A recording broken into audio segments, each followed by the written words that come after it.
AI on the road with Voice of Magic. Exploring AI in every corner of the Philippines. Sir, anong tingin niyo sa AI? AI, In terms of siguro illustrating or writing, siguro systems sa operations, what do you think?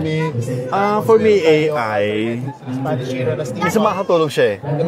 Pero minsan may feedback din na parang hindi siya ganun ka, syempre unbalanced sa lahat. Syempre as an artist, makatulong siya sa akin kasi may mga part ako na mas napapadali na nakukuha that part. Pero syempre, kung sa traditional thing, mano-mano, AI is for me, it's a good way na parang i-accept natin, i-hug natin siya sa, you know, as an artist kasi ito na tayo eh. Generation to eh. Sabay na lang tayo that part. Pero kung muna natin na tayo ito traditional way, baka tayo may iwan. Mapag-iwanan tayo. So yun na. AI is good for me. Good AI. No worries for me. Thank you, sir. About that. Ano lang, sir? Survey ka ha? Survey lang. Artist din ako. Okay, good. And then I also use AI for various of things. Good. So usually naman talaga, I mean, big help talaga si AI. Correct. Kaya nga doon siya dinevelop eh. Para maging light yung work natin. Oo, mas mapabilis, di ba? Sige, sir. Good luck. Maraming salamat, sir.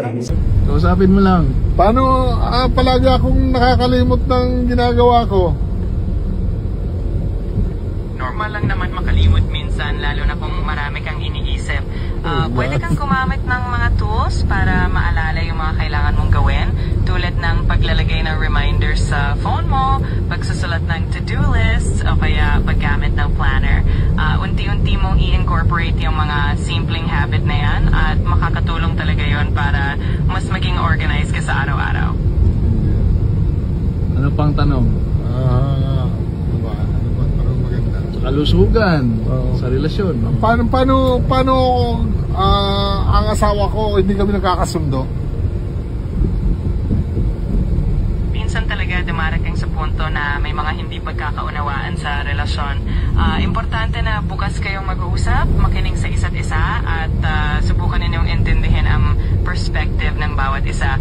Maganda rin na maglaan kayo ng quality time para sa isa't isa at maghanap ng mga bagay na pareho ninyong nagugustuhan. Kung kailangan, okay lang din humingi ng tulong mula sa isang counselor para magabayan kayo sa mas maayos na pag-uusap. Okay. Pasalamatan mo naman. Maraming salamat sa mga advice mo na Pasok tayo dito. Na nakakuha ko ng magandang payo.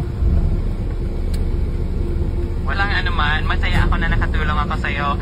Nandito lang ako kung may iba ka pang gustong pag-usapan o kung may mga tanong ka pa. Good luck sa lahat ng plano mo at ingat ka palagi. Di ba? Kaliwa. Thank you.